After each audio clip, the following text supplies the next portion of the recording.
Hey everyone, Kenny Tony coming at you today. We got a video. So this one's weird because I'm not at home. I'm actually on vacation in Gatlinburg. So Pigeon Forge area, Sevierville. I mean, I love this area. Now, long story short, I know this isn't about that, but don't mess with the bears. I got charged by my mama bear the first time I came down here. I was doing this kind of thing, taking some pictures of some cubs. Mama was in the distance until mama wasn't.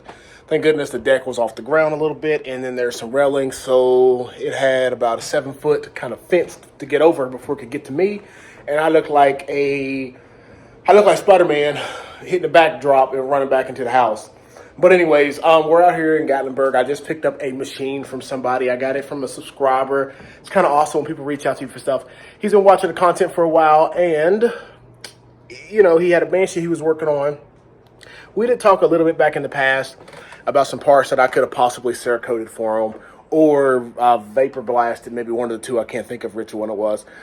But we were getting down to the wire, and he just said, hey, you know, some things are going on, changes in life. He might not be able to finish his Banshee, and he loves my content. So I did state that I'll be able to finish it for him, and of course it's mine now. So we did make the deal today. I was out in Tennessee. I went ahead and picked it up. He drove up here. So Tennessee's about an 8-hour drive for me. He is in the Atlanta area. So that is a good 4-hour drive for him. And then here we are with me getting the Banshee and then taking it back home.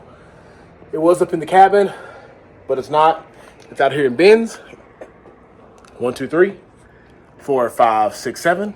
Wheels and tires, frame and all that stuff. But we're gonna go over it all here in a little bit, and we're gonna talk about what we got. Talk about the expectations of what's going to be, and it's going to be the next build coming in the future after we finish the 2003. So we have the 2005 that we've done. We have the 2003 that we're going to be getting done, and then we're going to be getting this. I think it's a 99. So let's go ahead and jump right into the content. I'm going to go over each one of these containers. I did take this footage of some of my boys, so it might not sound like I'm talking to you all. It might sound like I'm talking to a friend, but at the very end of it, I'm going to have a list of things that I need to buy in order to get this thing, you know, kind of in a good position to where I want it to be. Hopefully it's not going to be taking me crazy long to do, but you know, we'll figure that out. Let's go ahead and jump right into the content, take a look at these things. So we're going to go over everything, man, real quick. We have our frame. Looks like it's a little tweak down there on the end, so I'm not really stressed over that. I'll be able to get that straightened out. Overall, looks real good up here. The VIN number is right there. 1, 2, 3, 4, 5, 6, 7, 8, 9, 10. 10 is an X. 1, 2, 3. So we see what year coordinates with that. But all the tabs seem to be there and intact. Everything's still looking good.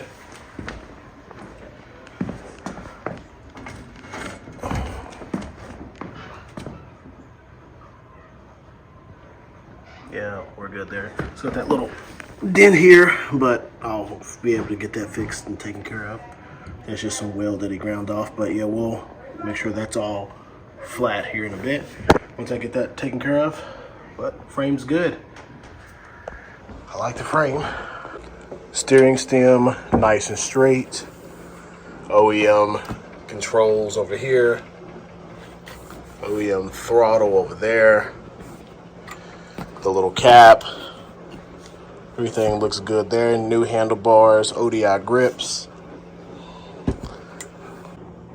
So we have a straight OEM axle with, on each side, the hardware. We have the hub and the rotor. We have the rear sprocket, the sprocket holder and the nuts. That's all there, so the rear end is solid. There's nothing really to worry about behind there. OEM gas tank. Maybe have to rebuild the valve here, but who cares? It's a little stiff. We'll figure that part out. But no brakes. OEM rear seat with a new OEM cover on it. That's all fine there. Got 2 bumpers down there missing. No big deal. I can replace those. So here's some tires and wheels that came with it. These ones definitely have seen better days, so they can use some new treads on the front. But the wheels overall look really good. A little small ding there, but these are stamped at a 99. So there's one, there's two. Let me zoom back. These ones are a little bit more rough as you go down, but these are Tusk as well. These still have plenty of life left on the tread, and as well as that one down there. I probably keep all these together as a set. Maybe sell them all, or just try to get the back ones cleaned up real good. But we'll figure that part out as we go. All right, in this container we have the rear end. So we have our rear hubs. 1, 2. We have I'm assuming swing arm bolt. Looks like we already have our bushings and seals and everything out of over here. Let me go ahead and just pull this about. I know sometimes down in there, these little caps, they have spacers on the insides, on little pads. Let me see if those are in there. No, they're not. There's these little, well, no biggie, because they're right there in that kit. But those little things there are usually missing with these for the most of the time, but these got new caps, bearings, the rod that goes down through the middle, all that. So this is the complete rear end. Got a wishbone, and we have our linkage. Looks like maybe have a little bit of play in there, so I'll probably buy a bushing kit for that. Here, I'll take all this apart, probably put new bearings all in it. But yeah, good to go there. So here we have the front calipers. These will all get vapor blasted, and all these hoses will be looking pretty much new when I'm done. The hoses go to the hard lines, to the T and up. Not 100% sure if that's factory or not, but we'll decide whether or not it is or isn't, and I'll figure out if I'm going to run that or not. Clutch lever perch is an aftermarket one. And like I said, it looks like some kind of like Tusk one maybe, but I will not be running this. It looks kind of beat up anyways, but it does have the clutch cable. I'll be putting the factory one back on there. That way I can run the park brake, which is here. But we have all of our hose going up here to our master cylinder and our reservoir and our brake. So all the brake stuff is there. And then right here we have a radiator, but it looks pretty rough. So I'm not sure if I'll even try to straighten the fins out on it. Who knows? Let me see. The fins might be able to be straightened on it. Give me some time to straighten the fins out. Get a good coat of Cerakote on this, and then I won't have to buy that. But that's one of the things that are like maybe $60, and by the time it takes me 2 or 3 hours to do it, it might be just cheaper to just go ahead and just buy a new one. But that's the only thing there so far that I'll be concerned about: the clutch lever perch and the master cylinder, if they're OEM or not. All right, in our next container, what we have is some Vito's Footpegs. I'll be able to compare these to the factory ones and see how they actually look and fit. But of course, these will be getting blasted, going into the blaster. Over here, we have the rear heels and the foot supports here, the rear ones. We have some headlight covers for the rears. Right here, some extra headlight covers. We have some completely new housing, new covered. You see with the Yamaha and everything on them, OEM headlights that came for this year with the plugs and all that. These all are in our bags of part numbers. This is all the plastic fender bolts, different bolts. He was organized for real. And then the key rear bumper here with the brake light. I mean, we're already off on a real good foot here. I mean, this is pretty great. All right, so here we go with this OEM kicker. This is just a whole bunch of like motor mounts and the lower supports and the fender stays. And of course, in this box, there's some more lower motor mounts. But these are all just like random miscellaneous nuts and bolts. These are the rear end chain support, chain tightening. So we come here, more nuts and bolts that we have. Like I said, I've done these 1,000 times, so I kind of know where everything goes. This looks like shock bolts right here. The rear, like linkage bolts, upper arm bolts.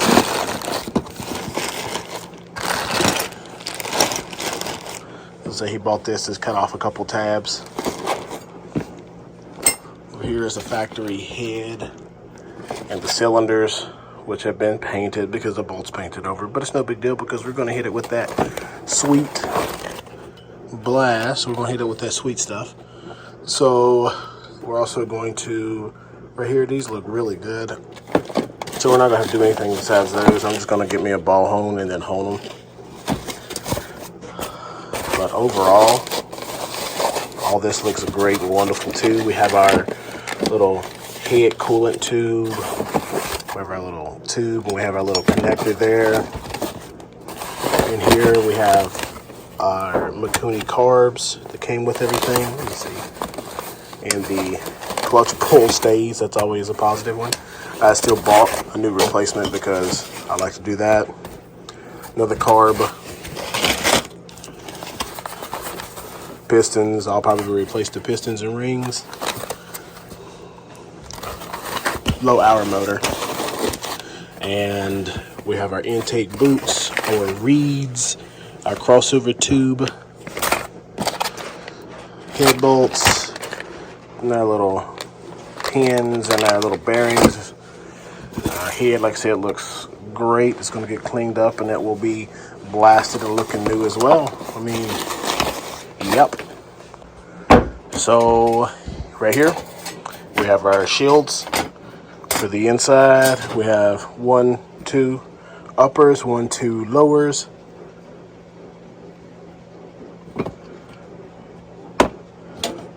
Ball joints all seem good. Gonna probably put new bushings in the whole thing. Zerks will be cleaned. I have 1, 2, 3 shocks, 2 fronts, and 1 rear. We'll see how clapped the rear is before I send it off for rebuild. We have our shifter right there. Front. We have our knuckles.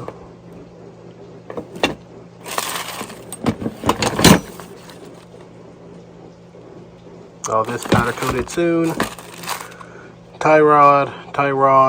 Looks like an extra tie rod. Now this is going to be, I mean, I think we have everything here to get it close to being on the freaking ground. So this gets down to the nitty gritty parts you get worried about. So here's the case thing, and this is that little shift arm, like spreader. I can't remember exactly what it's called. Case bolts. We have that little shield that directs oil back behind the clutch. We have the spring sprocket thing. We have our primary gears, shift mechanism, case bolts, everything. We have the clutch actuator arm, the gear that engages the starter after you kick it. Looks like that little plastic O-ring for the neutral seal, the case vent,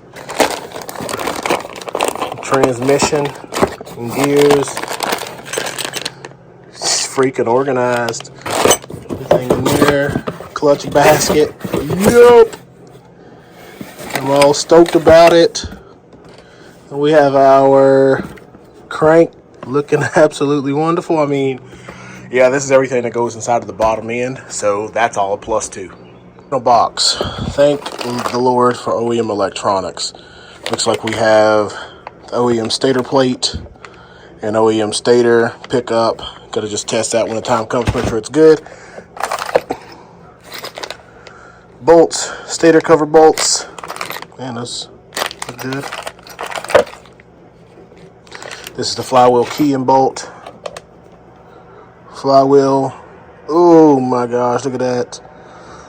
Made in Japan. Got a part number on it. No rattle. Huge plus.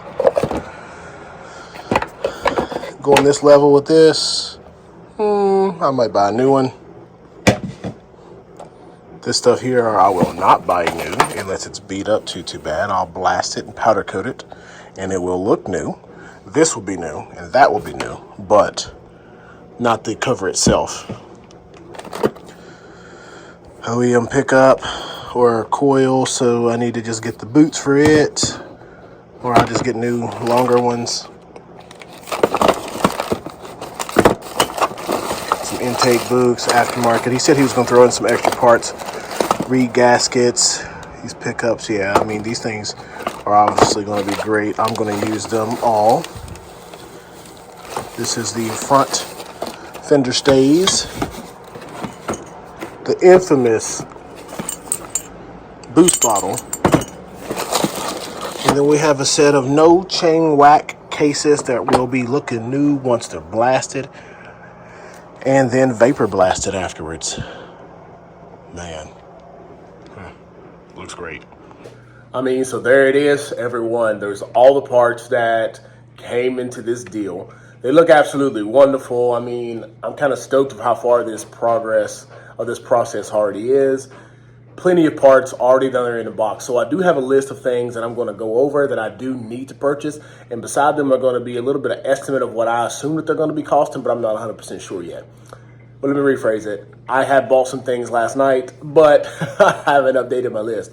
So I do tend to keep a real good spreadsheet and detailed list so I can know what I have into these machines when it comes time for me to just switch them around or move them forward, let them go, send them off to someone else. But we're going to go ahead and take a look at what we have right here and get rolling. All right, so this is the list so far of the things that I saw that we ended up needing to order that I haven't.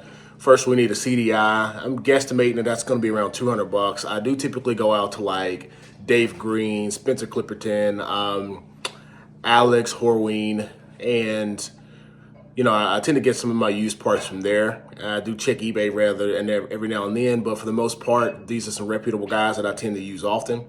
Airbox from a new one, I'm seeing at about $400 to $500, so I'm going to put $400 on, see if I can see one around that price.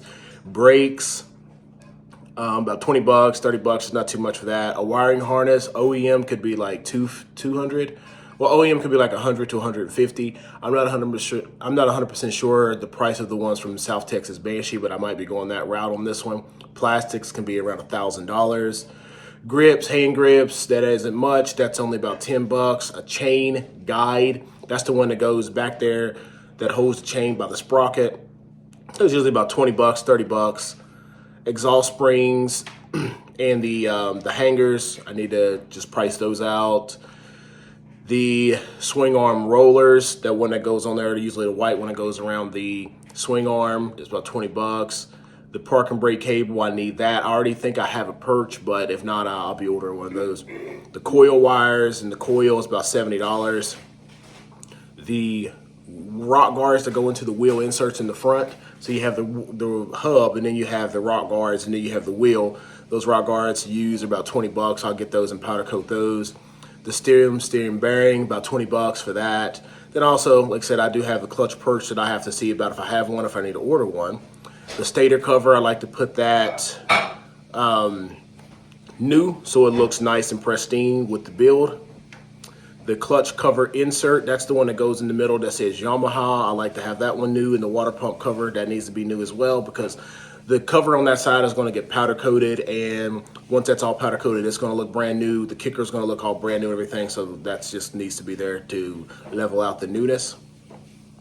The headlight mount, one of the headlight mounts is flat on top, like somebody must have ground it off, so I'm going to just have another one re-welded on there.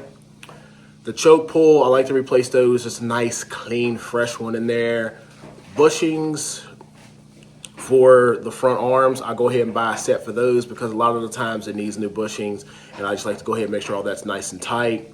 The exhaust seals, these are the seals that go in between the OEM exhaust. So the OEM exhaust goes around, and there's like a seal between the expansion chamber and the mid pipe, and then another seal between the mid pipe and then your silencer. So you need 4 of those. I typically run aftermarket. On those, the linkage rebuild, I usually use the Tusk one. That's about $70.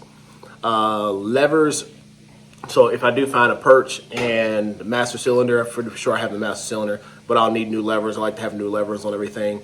Handlebars, I'm gonna look for OEM handlebars. It does have nice, really nice pro taper handlebars now, but I'm gonna go ahead and just try to keep this as OEM as possible. And the 513 M0 6400 pistons, I did not order those yet. Just those about $250.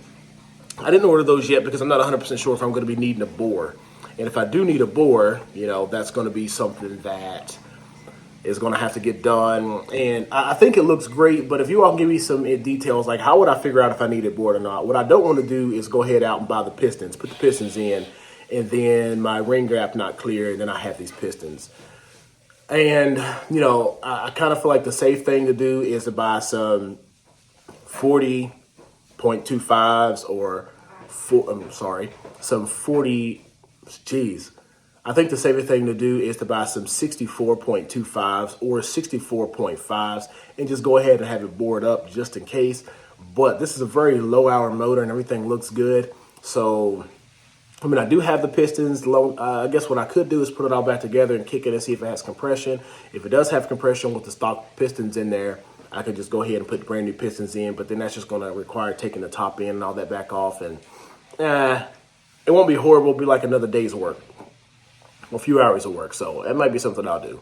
But all right, everyone, if you enjoy this kind of content, hit that like button and subscribe. This is me, Christmas Day, pretty much now, down here in Gatlinburg, and enjoying the time with the family. But you know, I had to pick up a Banshee when I was down here. So if you're interested in this kind of content, check out the other videos that I have right here. Here's the 2005 421 that I had did, and here is the 92 retro or the 93 retro that I did over there. Let's go. I wake up to a little bit of drool on my pillow, feel like it's gonna be a bad day. Yeah, I'm tired of shit, and the coffee ain't hit yet, damn, ain't that great. I don't wanna go to work, cause my boss is a jerk, and I'm not even that paid. I need a change in my life, cause I don't feel alive, and there's nothing that makes me happy.